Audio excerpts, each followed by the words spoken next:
Good morning everyone. And మీ అందరూ తెలుసు మన ఆవకాయ ఫీవర్ ఇప్పుడు. సో మన ఆవకాయ సీజన్లో ఇప్పుడు మనము ఇలా 1 కిలో బాటిల్లో కూడా ప్యాక్ చేయడం జరుగుతుంది. బట్ ఓన్లీ ఆఫ్లైన్ స్టోర్ వాళ్ళకండి. బికాజ్ ఇది మళ్ళీ కొరియర్ చేస్తే ఆ కొరియర్ వాళ్ళు సరిగ్గా చూసుకోలేదు అనుకోండి, గ్లాస్ పగిలే ఛాన్సెస్ ఉంటుంది కాబట్టి అందుకనే మనం ఆఫ్లైన్ స్టోర్లో పెట్టాము. 1 కిలో, హాఫ్ కిలో అండ్ పావు కిలో. సో ఈ మూడిట్లో కూడా మనకు ఆవకాయ ప్యాకేజ్ వస్తుంది. మీకు కావాలనుకుంటే ఈ గ్లాస్ జార్స్లో మీరు ఆర్డర్ పెట్టుకుంటారు. ప్యాక్లో కూడా ఇంత స్ట్రాంగ్ ప్యాక్లో వస్తుంది. మీరు ఇదేం చేస్తారంటే ఆర్డర్ పెట్టుకున్న తర్వాత మీ ఇంటికి వచ్చిన తర్వాత మీరు కట్ చేసేసి దాని కవర్ నుంచి మీరు ఒక గ్లాస్ జార్లో వేసుకోండి. గ్లాస్ జార్లో వేసుకుని ఫ్రిడ్జ్లో పెట్టుకోండి.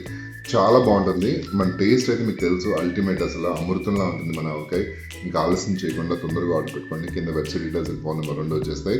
ఆఫ్లైన్ స్టోర్ అయితే మీ అందరికీ తెలుసు కదా, అత్తాపూర్ 141 పిల్లర్ నుంచి లెఫ్ట్ తీసుకోవాలి. మన పాయ్ ఎలక్ట్రానిక్స్ పక్క సందులోనే అనమాట. చివరికి వచ్చేస్తే రైట్ సైడ్లోనే ఎన్ఎం ఫుడ్స్ అని ఉంటుంది. మన స్టోర్ కనిపిస్తుంది, ప్లస్ యూనిట్ కూడా అక్కడే అండి.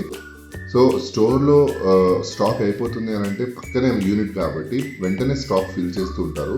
సో మీకు ఇన్ కేస్ ఫ్రెష్గా మళ్ళీ కావాలి అని అనుకుంటే కనుక మన యూనిట్ నుంచి మనకు ఫ్రెష్గా ప్యాక్ చేసి ఇస్తారు. గీ కానీ ఆవకాయ కానీ అలా గ్లాస్ జార్స్లో కావాలి అని అనుకుంటే ఇంకెందుకు ఆలస్యం, కింద website details and phone number 2 వచ్చేస్తే తొందరగా ఆర్డర్ పెట్టుకోండి. Bye, love you all.